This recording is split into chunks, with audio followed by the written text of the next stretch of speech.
எல்லாருக்கும் வணக்கங்க. இப்போ வந்து ரீசெண்டாக ஒரு நியூஸ் வந்திருக்கு பேப்பரில். அதாவது 2 யூத்ஸ் வந்து அரெஸ்ட் பண்ணியிருக்காங்க போலீஸு.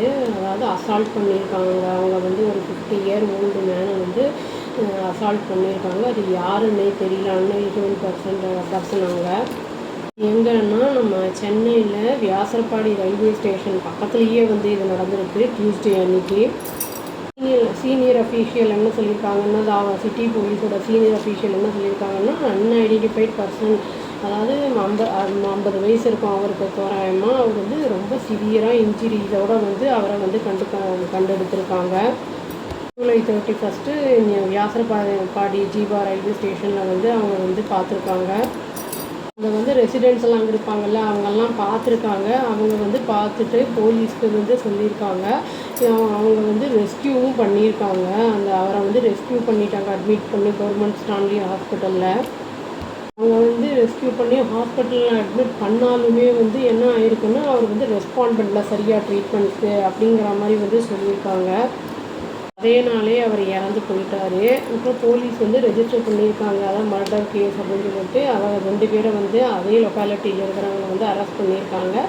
இது வந்து அரெஸ்ட் பண்ணவங்க பேர் என்னென்னா ஆசிஃப். அப்புறம் வந்து இன்னொருத்தர் பேர் 23 வயசு அந்த பையனுக்கு.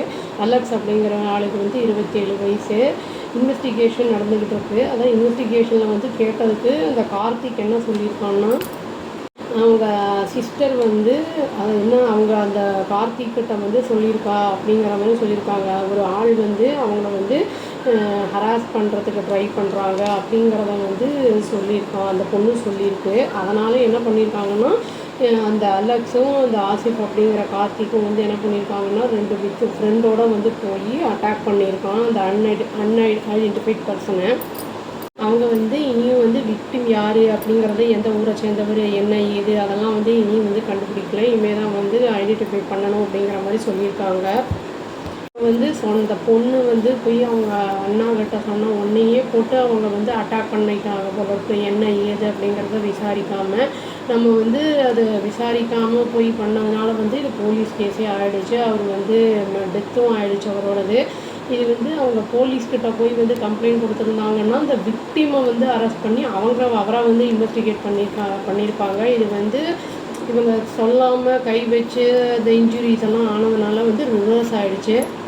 அதனால் எந்த ஒரு செயலையும் செய்யும்போது நம்ம வந்து கொஞ்சம் முன்னாடி வந்து ஒரு 5 தடவைக்கு 5 தடவை யோசித்து அதை வந்து செயல்படுத்துறது நல்லது. ஃபஸ்ட்டு நம்ம எடுத்த உடனே செய்யும்போது அது ரைட்டு அப்படிங்கிற மாதிரி தோணும். பட் அது வந்து செஞ்சு முடித்ததுக்கப்புறம் வந்து அது நம்மளுக்கே வந்து ப்ராப்ளமாக வந்து முடியும்.